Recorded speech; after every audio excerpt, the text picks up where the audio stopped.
In early times, evil spirits were thought to possess people and make them act in strange and frightening ways. By the 1800s, the study of this hysteria led some doctors to believe one person could have separately functioning personalities. In this rare research film from the 1920s, a woman has different personalities who believe they are separate people. One is a male who is not comfortable in women's clothes. Another is a small child. The affliction has been known by different names but recognized for centuries. Today, it is called multiple personality disorder. A college student has many personalities, and one of them wants to kill her. A 40-year-old policeman has living within him a tortured child. But Dad, could you tell me? A wife and mother becomes a 5-year-old who is just learning to write her name. Why have they become tormented and broken into different personalities? What is the childhood pain that lies buried in the unknown depths of their minds? How can they search for the deadly memories that hold the secrets of their past and the promise of their healing?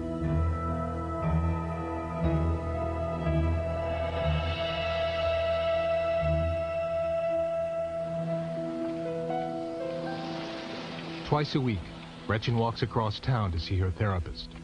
She can't afford a car because what little money she has goes for therapy. Gretchen is divorced and has 2 children who she hardly ever sees. It just hit me that I'm 34 and that I should be, you know, with my kids, mothering my kids, and I should already have a career and I should already be somewhere doing something. For most of her adult life, Gretchen has had severe psychiatric problems. She's needed treatment for years, but doctors never agreed about why. Okay, good time to come out. I didn't know and I was waiting. No, this is a good time. This is a good time. We were talking about anger. I know I don't like... 2 years ago, Gretchen was diagnosed with multiple personality disorder. She struggles to function every day and is desperately trying to understand what is wrong. Gretchen's problems began when she was a child. I always felt different. I didn't feel like I was like everyone else or anyone else. And I thought I was crazy, and I would hear that in my head too. We are so good at hiding ourselves and appearing normal. I don't want people to think I'm crazy. I don't want to appear abnormal in any way. I want to fit in. All of these categories would be considered subordinate. Gretchen has returned to school to finish her degree. She is an honor student at a small college in upstate New York. Anything else? I want to clarify. I thought the subordinate was a higher, more general, and superordinate. Okay. I've got it backwards? You got it backwards. Right. Superordinate. Gretchen is also studying art and has classes in painting and sculpture. It's difficult for me in school a lot. Something occurs in the class, and we're instantly overwhelmed. I need to find a safe place. I need to run out of the room and find a safe place to be.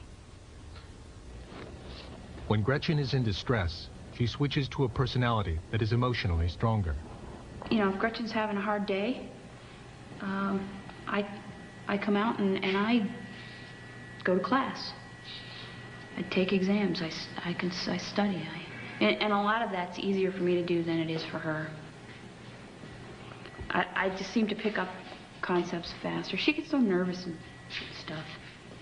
An aggressive personality emerges when Gretchen must be assertive and handle stressful situations.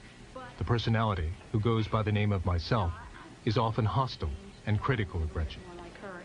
She gets so overwhelmed that she can't think clearly. She becomes frightened. She becomes depressed and non-functional. She just doesn't function. She will just sit and do nothing. When others come out, I don't always know what's happening. What happens to me is I get pulled in. I feel like I'm just shutting down. I'm very far away. I can't, and I have no conscious awareness of what's going on out here. Keep very still. When Gretchen switches to another personality, she is often unconscious while the other personality is in control. Sometimes she loses hours, sometimes a whole day. Gretchen communicates with her other personalities by writing back and forth in a journal. It's my writing myself. Each personality has a different handwriting. I requested when we started this that please, when someone is out, will they please write the date, the day, and the time, and where they were, who they might have seen. If they would please give me an idea of where the body's been. Because it was hard for me not to know where this body's been, to come out and find myself in a place or realize that half a day's gone. Did we go to class? Did we meet who we were supposed to meet? Gretchen is troubled by disturbing images and having feelings of uncontrollable panic. As Gretchen studied one night in the library, someone nearby began to clean with a vacuum. The sound caused her to panic, and she started to run. We tried to help.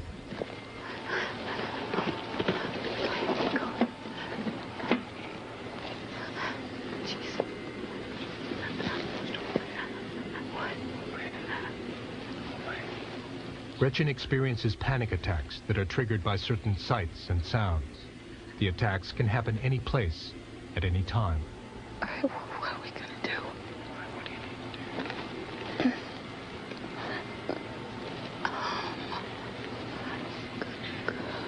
Go somewhere safe. Go somewhere safe. Hate, hate, hate, hate, hate.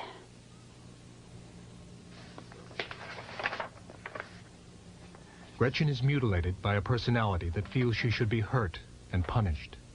The mutilation takes the form of cutting and happens outside of Gretchen's knowledge or control.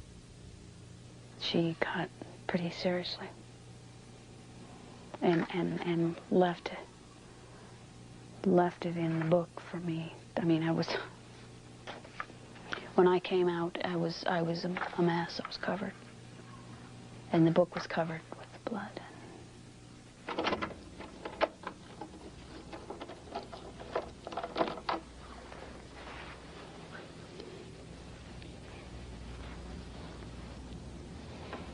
One night, Gretchen was working in the art studio at school when a destructive personality took control.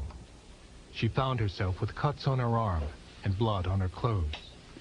Gretchen returned to school to see what had happened.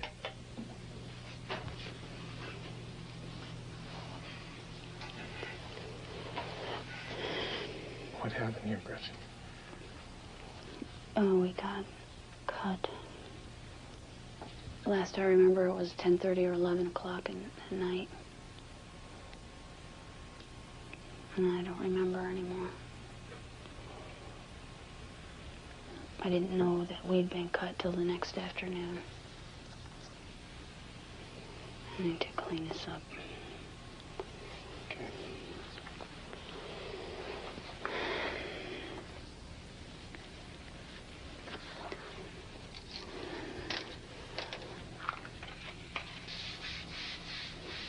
The mutilation has been happening for years. Hundreds of cuts have been inflicted on Gretchen's arm and on other parts of her body.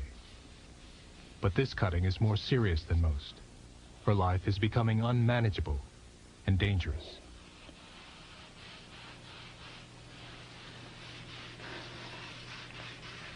I need to know what happened to me so that I can deal with it and heal from it. I can't heal from something I don't know what it's about. I need to understand it as best I can so that I can go on with my life. Gretchen traveled 2,000 miles to get specialized treatment at a psychiatric hospital in Texas, which has a specialty in treating multiple personality disorder. There's one thing to get a memory. Hospital therapy focuses on recovering repressed memories. Like Gretchen, everyone here is struggling to come to terms with the truth about their past. Being able to accept what you're getting, your memories, may mean that you also have to accept something about someone you don't want to. What's the most painful thing about it? Believing that that really happened To you? to this body.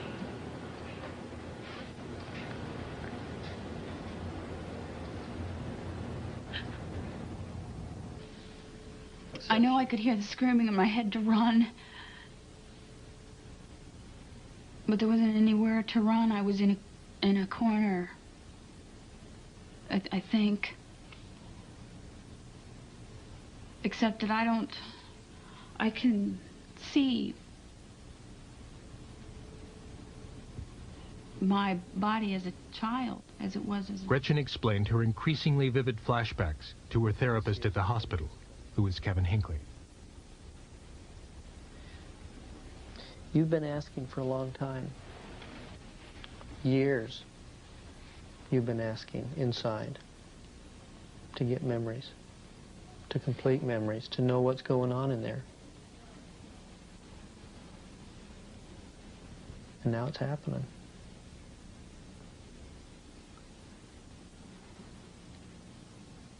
It feels real close.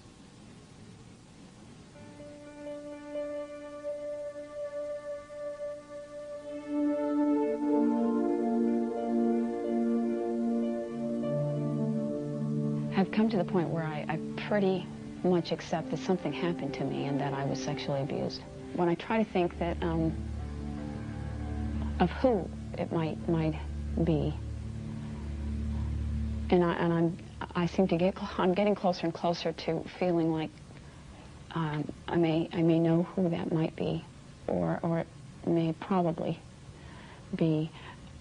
That doesn't fit with what I know that I experienced, and that I saw, and that I hear, and that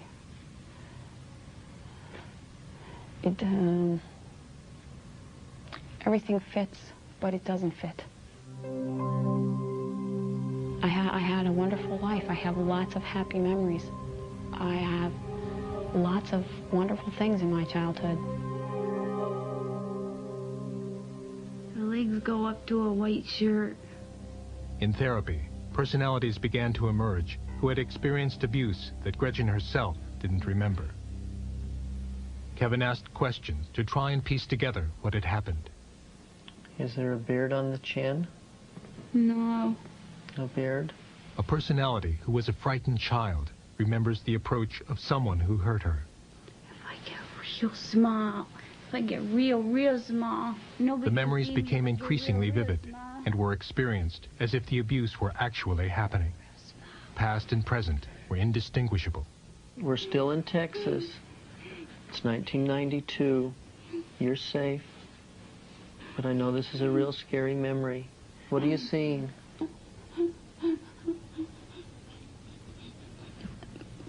Big hands, big hands. Big hands? What's happening with the big hands?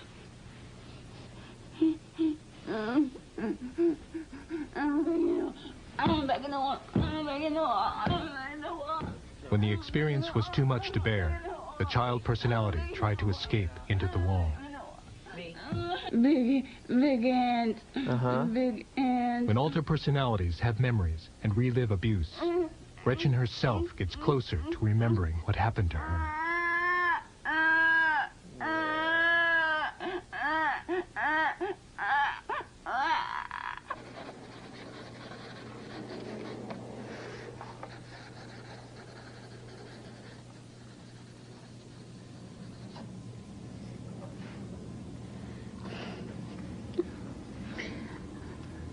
Who's here? It's myself. The best thing about journal writing is me just come popping out. That's my writing. That's my writing. See, I go on for pages. That's Gretchen's writing. You used to hurt Gretchen? I would do anything to destroy anything she did and to hurt her in any way I could. And I used to be one of those inside that belittled her and called her names and swore at her and hurt her. I cut the shit out of her. And I'm very good at it. I'm the one who severed the artery in the 4 tendons. Why did you do that? I wanted to kill her. I hated her. What did she do? I stopped growing at 14 because that's when she began becoming interested in boys and dating and all of that. And I hated it. I didn't want any part of it. So I quit. I wasn't going to be any more than 14. Because nobody was ever going to touch me. And whenever that would happen with Gretchen, it would hurt me and I would hate it. I would hate her, and I would hate her for letting that happen. So I cut her. We have to be able to build Gretchen's self, her sense of her own control, her ability to resist the urges to switch, the urges to cut, the urges to have to mutilate. Gretchen's case was discussed in a hospital staff meeting where therapists and psychiatrists consult and make therapeutic decisions. I think she's experiencing a lot of anxiety because her body, she says, why is my head hitting the wall? Why is somebody cutting my arm? Is she aware of why all of this is happening to her physically? She's slowly coming to grips with that. One of the things that I've tried to have her understand is that internally she has a tremendous pressure that's going on. That there's a tremendous conflict between those inside that have carried the memories for so long who want other people to know what happened to them. They no longer want to carry these memories. There's a tremendous pressure for them to tell their stories about what occurred. Gretchen's memories were still blocked, and the impasse was beginning to affect the progress of her therapy. Other personalities needed to be reached so their memories could bring her closer to a cure. Gretchen was given a drug called sodium amytal, which acts like a truth serum. The drug helps break through resistance to remembering the past. Okay, how about that? What's the moving person? She was restrained because some personalities could be violent. The incident we were talking about yesterday, with Gretchen as a child in the corner and the legs coming in. What do you know about that? Yes, they're still there. Okay. Stay with the bathroom for a moment. Then what happened? They, Need everybody to stay in the bathroom this time. Let's finish this. They moved in the bathroom over to us. And then what? Then there was a penis in her mouth. Yeah. Yuck! Whose penis was it? I don't know. Okay.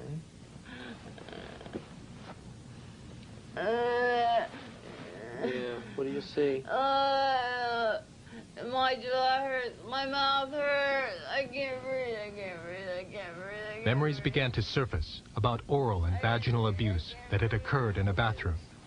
So far, these were the most specific and detailed memories to come out.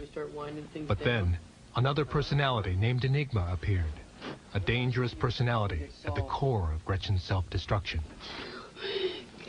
Enigma, what happens to you if the puzzle gets solved? Huh? Are you punished in some way? I'll kill her before you kill her! I'll kill her before you kill her! Guess what? The good news is I'm not going to kill her. There's no punishment. I'm not going to hurt her. And I have no intentions of killing her. We're going to keep her safe. And that's where I need your help. She belongs in the bed. No, she doesn't. No, that's what the abuser said. And it was not true.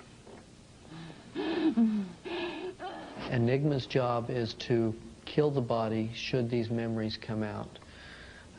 And you hear halfway through the interview her saying, I'll kill her before you do. Makes me wonder if there was some kind of threat that says if you ever talk, we'll kill you. And this is kind of what I look like. That's about how old I am, that picture. She looks pretty happy.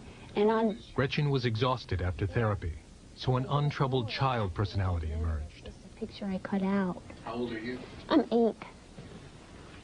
We haven't had a very good couple of days.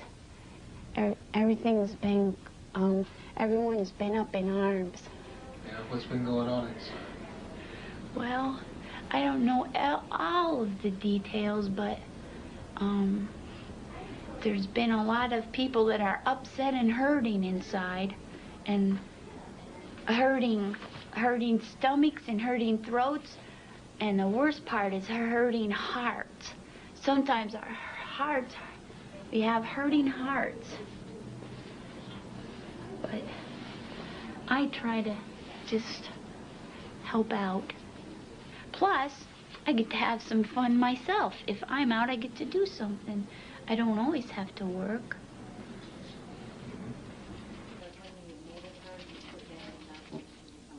Gretchen was unaware of the memories that had been revealed in therapy. The next step was for her to learn about the abuse that had always been too painful to remember. She doesn't understand that it was small. Do you understand that? Killing. I still think enigmas. As we walk through this, What of the others? pay attention to this, but also be aware of what's going on inside you, okay? Oh, man. Don't ask too much of me, Kevin. What of the others that also hurt? One that Gretchen doesn't understand is why the body wasn't able to fight more back then. In the bathroom over to us. Kevin asked Gretchen to watch videotape of the therapy so she would know what her other personalities had remembered. But when Gretchen began to hear details of her abuse, her mind began to block the experience. This is how Gretchen protected herself when she was a child. Then there was a penis in her mouth. Oh. Stay in the bathroom.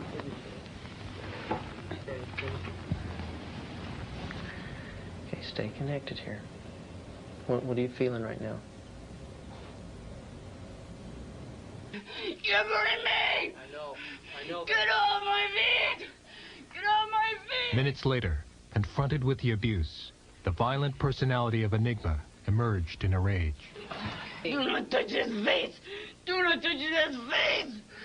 Is that what happened during the abuse? It is, isn't it?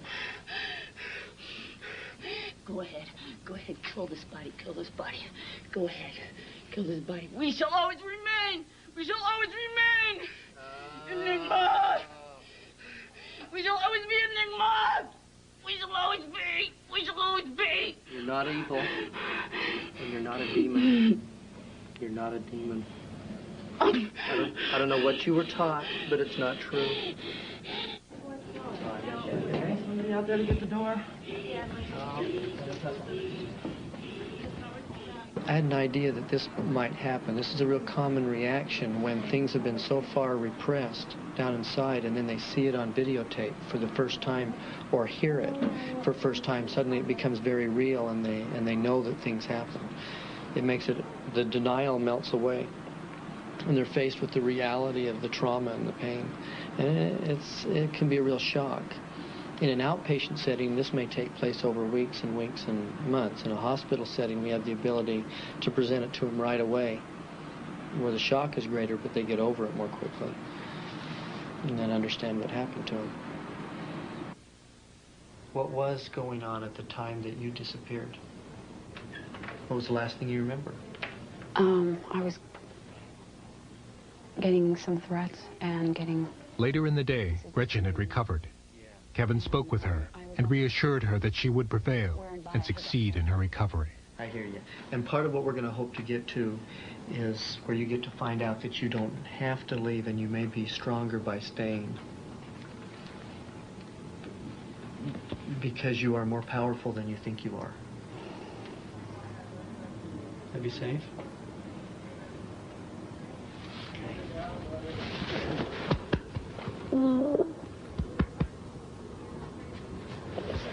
Thank you.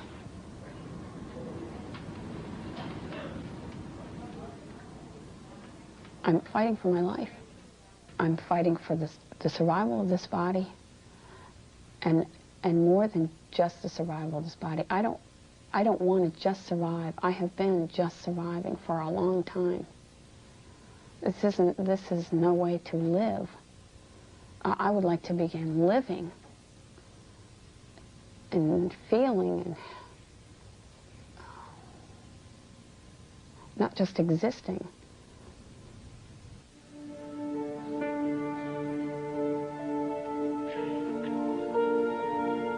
On the recommendation of the faculty and by virtue of the authority vested in me by the trustees of the State University of New York, I hereby confer on you the degree of Bachelor of Arts with all the rights and privileges pertaining thereunto. After 4 months of treatment in Texas, Gretchen returned home and finished college, graduating summa cum laude in the top 1% of her class. She now feels she knows who her abuser is, and therapy is helping her heal and gain control of her life. Gretchen plans to continue with her education.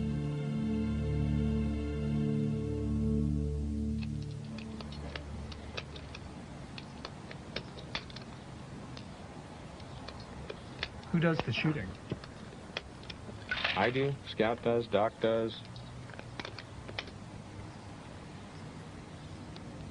Who are they? There are various alters that I have. John is an expert marksman. He was an Army Ranger and sharpshooter. At target practice, his alter personalities take turns shooting.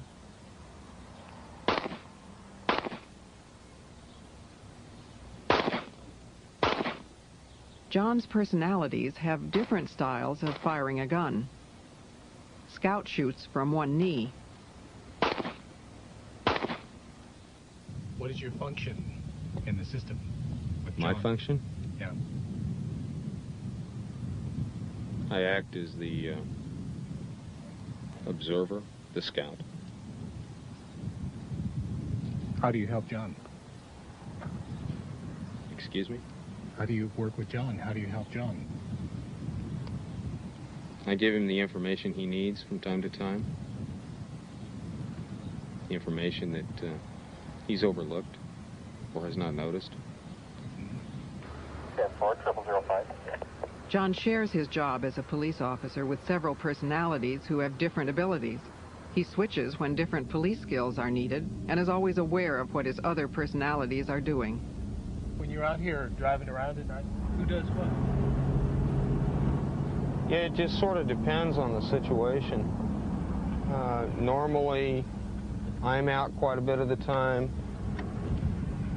Oh, come on. What are we doing? Pickup truck over here matches something we've been looking for, possibly on a stolen auto.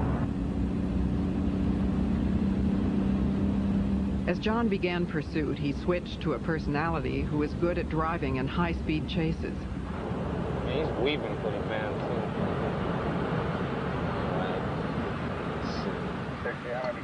Location. 10-4-0013.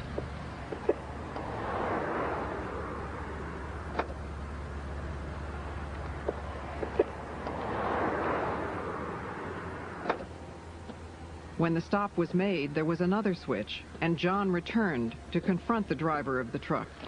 Warning. You know how fast you were going? You don't have any idea? Does your odometer work on here? Yeah, my gaslight's got burned out. Flashlight's got burned out. I paced you at over 75 miles an hour. Among his fellow officers, John has a good reputation. Lieutenant Pritchard is his commanding officer. John knows what's going on when he's out there in any given situation. He's able to make decisions on his feet in tough situations and just think really fast. This is while we were in St. Louis at the training academy. It's my rookie dog and me, the rookie handler. We worked patrol together for 4.5 years. Best partner I ever had, much better than any two-footed partner I ever worked with. John showed us his scrapbook of 13 years as a police officer. He's had many awards and commendations which began early in his career. In 1982, I was awarded the Outstanding Officer of the Year award by the JCs, which is an award that's offered every year. Hi. While he was showing us the scrapbook, John switched to a 10-year-old personality named Johnny. Hi. John had trained his dog to stay out of the living room, but when he switched, the dog entered, sensing that his master was no longer present. Okay, that's John. Who's John? He's an adult, and he's a policeman. The child personality of Johnny recognizes John in the photograph and sees him as a separate person. Awarded as the... Johnny read the article from the scrapbook and, like a 10-year-old, had trouble understanding the words. Enforcement Officer of 1982 by the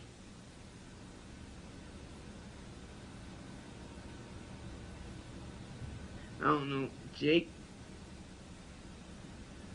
Jakeys?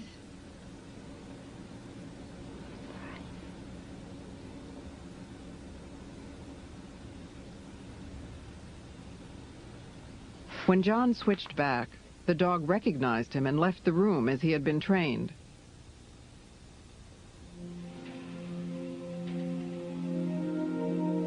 John has been divorced 3 times and now lives alone.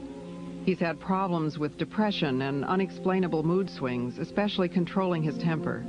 John used to have a drinking problem, but has been sober for years. Did you ever go back after him?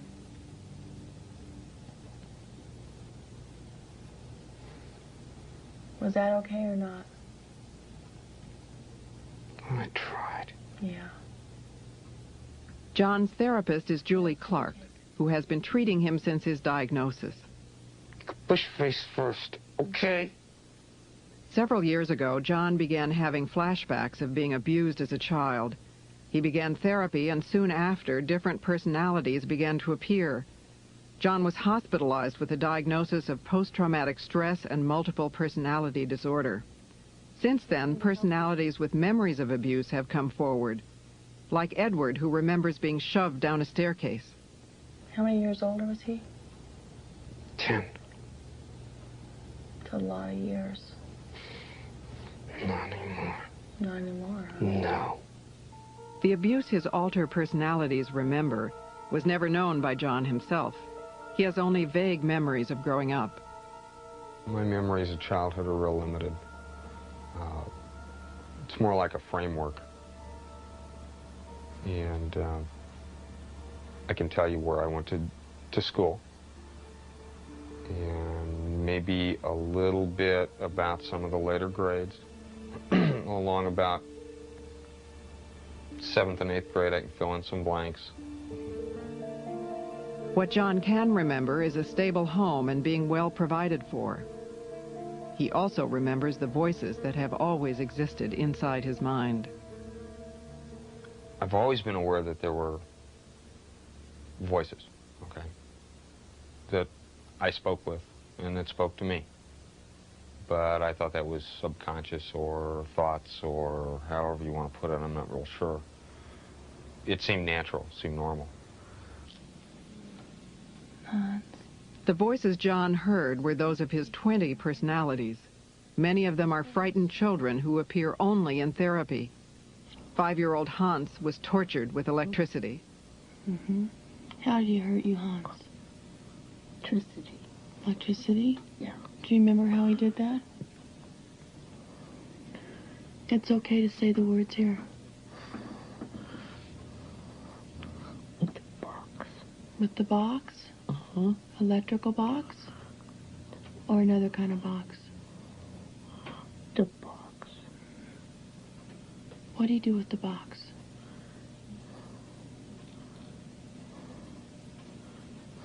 You only have to see it for a few minutes. Let yourself see the pictures. I don't like it. I know you don't like it. And you know what? It's not happening today. You're here with me in the office. Hans' cries of pain only encouraged his abusers.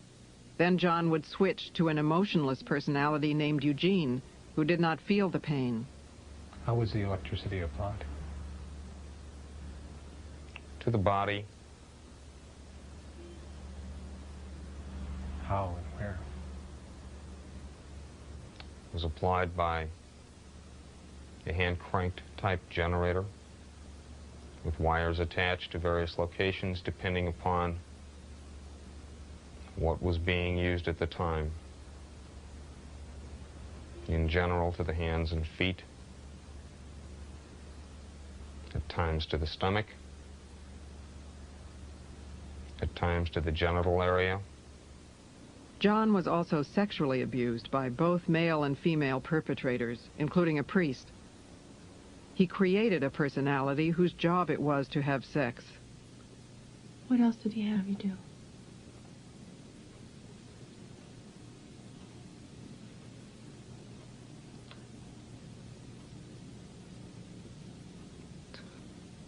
To lick it.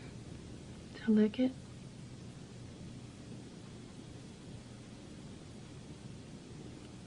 Did you have any feelings when that happened?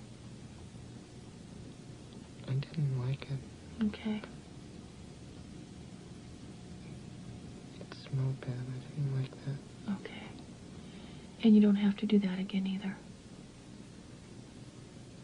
Oh, over here. Okay. I don't know. I got curious, so I called. I found out it's right behind that trash can right there outside the door. I went to throw something in it, and I seen it. Without thinking, I picked it up. Okay. And then I brought it here later. In addition to street patrol, John works on different assignments, like this search for a murder weapon. He also investigates many child abuse cases and has been appointed to a county task force setting standards for their investigations. It's very obvious that my perpetrators will never be prosecuted. At this stage in my life, there is no physical evidence that would link back to anyone ever having done anything to me at any given point in time in my childhood. There'd be no way to prove it in court of law. At least I'm making a difference, even as small as it is, in the area that I'm in. But there is a difference made. And maybe there's one perpetrator out there that will go to prison and he'll be known, or she'll be known. And maybe that makes a difference in some child or some woman's life. So that's real important to us.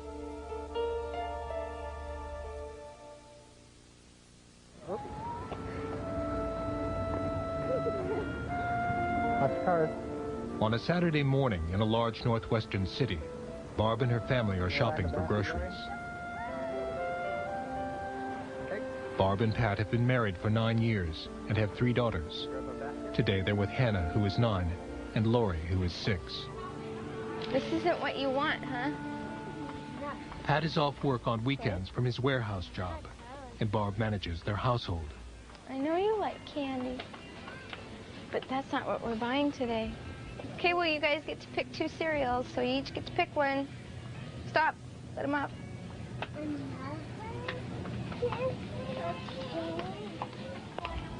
As they come to the breakfast food section, the children's cereal there appeals not only to her daughters, but to a child within Barb, a 5-year-old personality named May. What would you like? I'm gonna get that one, but not if it's not the strawberry one I want. You don't want a strawberry one?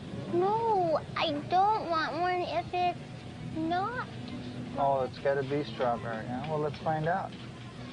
Let's see what strawberry. When Barb switches to the personality of May, her eyesight changes. Barb's vision needs to be corrected by strong glasses, but May can barely see through them. Oh, you don't want to wear Barb's glasses? Okay. There you go. Okay. Okay, put them in the box. No, just 2 of them, girls. Mom, for both of you, you could do No, it was just 2 cereals. I like those ones, Hannah. Barb's daughters are familiar with May, and Pat, who sees her often, treats her like the child she almost literally is. Her language and thoughts are those of a 5-year-old. I was thinking if we might make some cookies. I think we have some cookies. I think we have lots of cookies. We have some chips and stuff, too. Okay? Yeah. We're ready to go now. Do you want to go get Barb now? Well, everyone might be something else, like something. I think this is good for now, okay? We'll get you something else next time. Okay.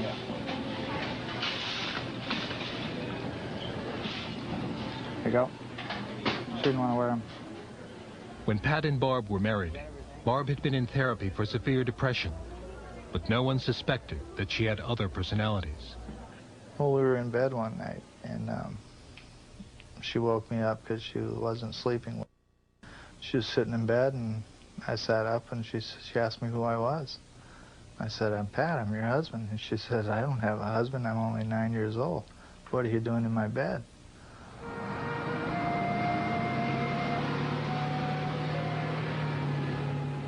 Barb knows almost nothing about her other personalities. Her mind protects her with amnesia from knowing things that would be traumatic or upsetting. Barb is now 34 and has virtually no memories before the birth of her children. What is your first memory? First memory. Clear memory. Something that I really know is a memory. I guess it would be when Pat and I were driving in the car. We were on our way to a Lamaze class, which he usually slept through. And we were trying to come up for a name for the baby. And all of a sudden he said something about his grandma Hannah. And I said, that's the name. That's the name I want to name the baby. How old were you? 23. Barb developed multiple personality disorder because she needed to cope with the tremendous disparity between the life that her family expected her to reflect to the outside world and what was actually going on in that household.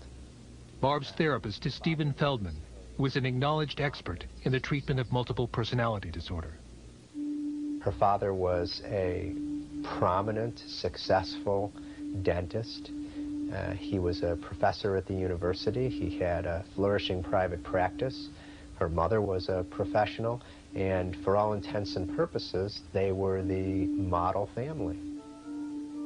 But Barb's family was profoundly troubled. Notes from a psychiatrist who counseled Barb as a child suggest that her home life was chaotic, and that Barb's mother dealt with the family's problems mainly by denying they existed. Barb developed an ulcer, and when she was 13, had the first of several abortions performed during her teenage years. I think that she was tortured for years and years and years. I think that she was physically abused, sexually abused, psychologically abused.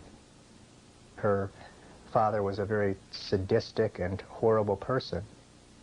I've got something in my pocket that belongs across my face. I keep it very... Barb's amnesia for her childhood enables her to live free from the burden of her past. But her abuse is not really forgotten. Those memories exist in the minds of her other personalities, personalities who lead different lives. When an alter personality takes control, Barb may disappear for days at a time. She finds herself far from home, occasionally in other states, and once in Canada. When this happens, Barb experiences a total loss of time.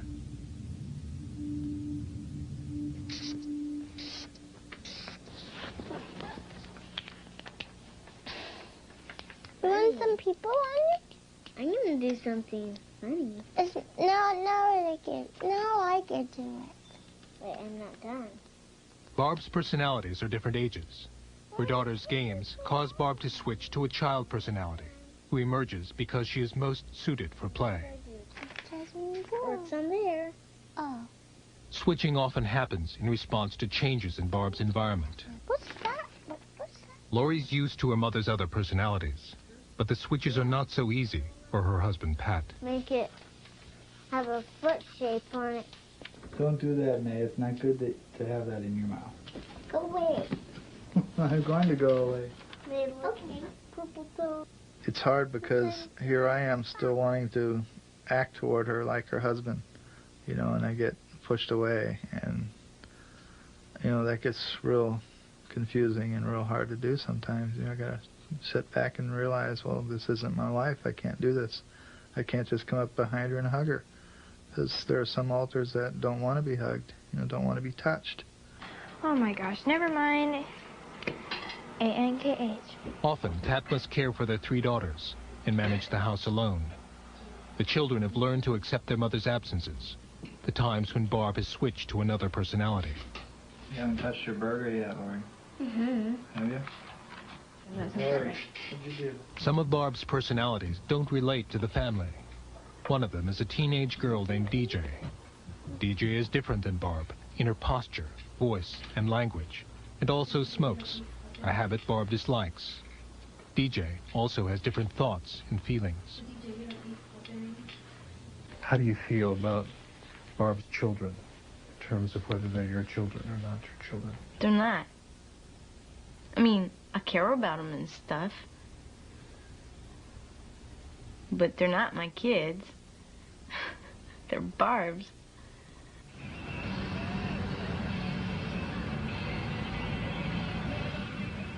DJ emerges when Barb needs to drive, because driving makes Barb nervous. DJ is emotionally stronger and has memories that Barb doesn't. Memories of abuse. He's a dentist, right? And he'd drill on her teeth, drill on other parts of her body with his dentist drill. Beat the shit out of her, you know, kick her and shit like that. When Barb couldn't run from her father, she escaped into her mind, leaving another personality to experience and contain the worst memories of torture. Like burned up. Burned. Kitty. He burned up a kitty. Was it your kitty? Oh, my gray one. It was your gray one. The emotional pain that Barb experienced as a child is isolated in the personality of 7-year-old Audrey, who is locked in the past. Now, close your eyes. Now, you know that I'm holding your hand right here in this room, right? And I wasn't there when you all were really little and Roger was there, was I? I wasn't there. So if I'm holding your hand, then you have to be here in my office with me, don't you? Okay. Many of Barb's personalities are involved in therapy, but some are resistant and difficult to deal with. I don't get a fucking thing to say. The last time when you were breaking stuff, you said when you start hearing all those things going on inside, all that chaos going on inside, that it makes you do that stuff to try and quiet everything down. I don't want to talk about nothing. Why? Because I don't. Why? As a small girl, Barb was physically unable to fend off the abuse. And because she knew that boys were stronger, Barb created male personalities who could fight. Devin is a teenage boy. Why don't you just fucking leave me alone?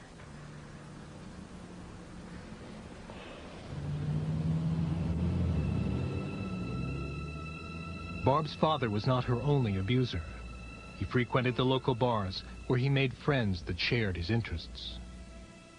My father would bring people home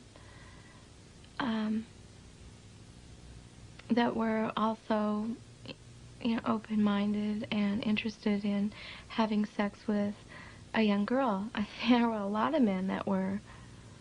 And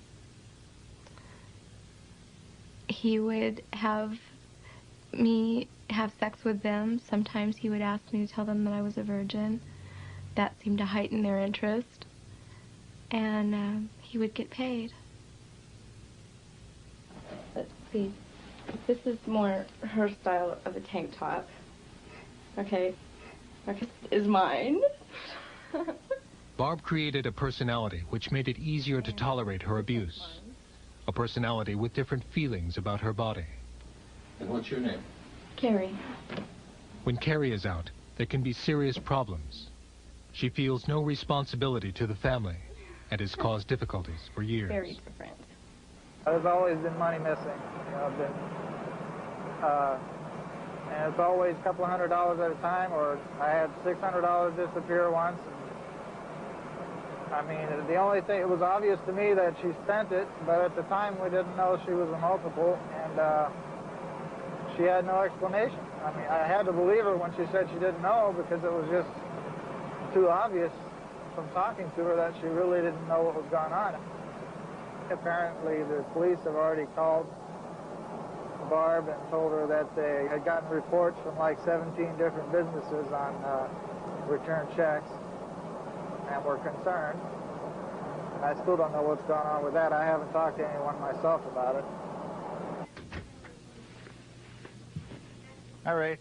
Unknown to Barb or anyone, Carrie has written $1,500 worth of bad checks, money the family doesn't have. Pat is trying to get a loan from his credit union to pay the debt. You have a headache? I'm sorry. Been resting a while?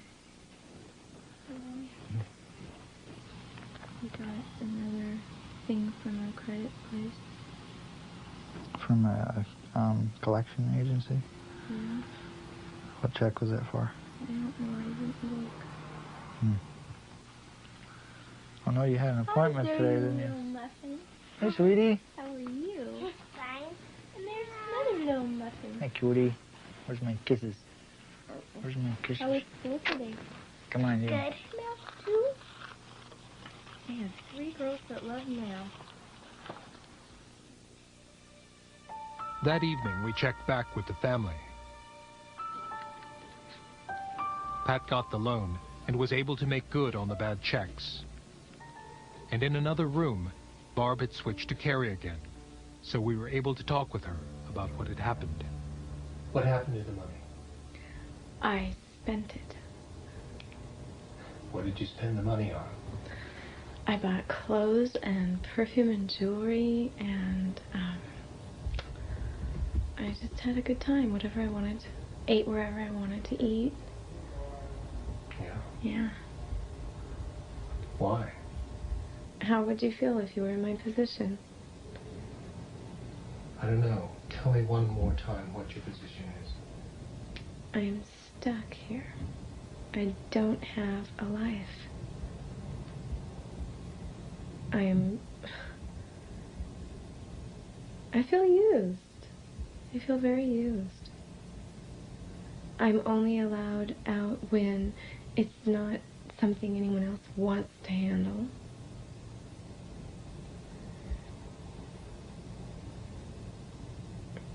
It's really not fair. Other personalities' antagonism toward Barb take even more serious forms. What we need to do is to get another x-ray and then put another splint on it, but one that'll help protect these fingers from moving through here. There's a little bit too much swelling. In a fit of anger, Barb's male personality has punched a concrete wall and broken her hand in 4 places. And the violence against her can be even more appalling. Okay. I don't know how it happens. I just find burns on my face and large blisters, and it's so painful, you know. Burns really hurt. Barb's mutilations by other personalities are acts of self-hatred and self-punishment for being abused. Once, after a drug overdose, Barb's car was set on fire from the inside. Later, Barb found herself in intensive care, breathing on a respirator. She had barely escaped with her life.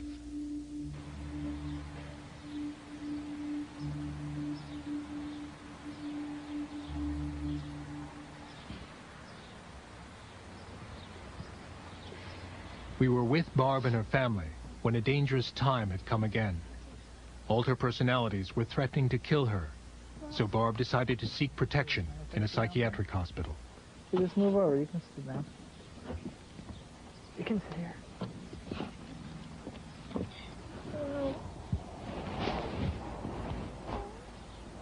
I think if I didn't have children, it wouldn't be so bad. But for their sake, I mean, I don't know what they would, how they would deal with it if anything else happened. I don't know how they've made it as far as they have and come through as well as they have.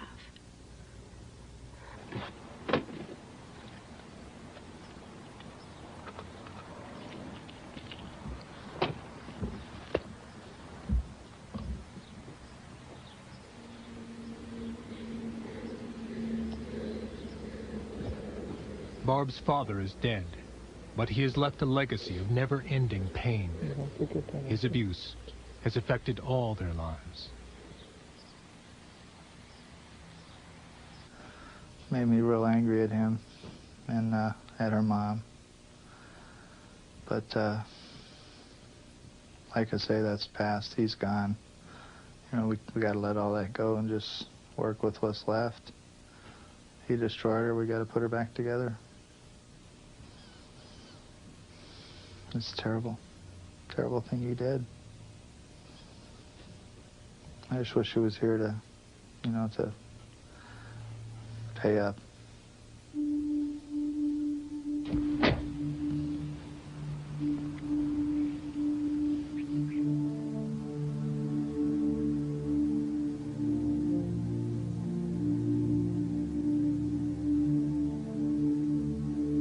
The people who have allowed their stories to be told have acted with enormous courage and concern for children who continue to be abused. Their wish is that from the shattered experience of their lives, the reality and consequences of child abuse will become better known and better prevented.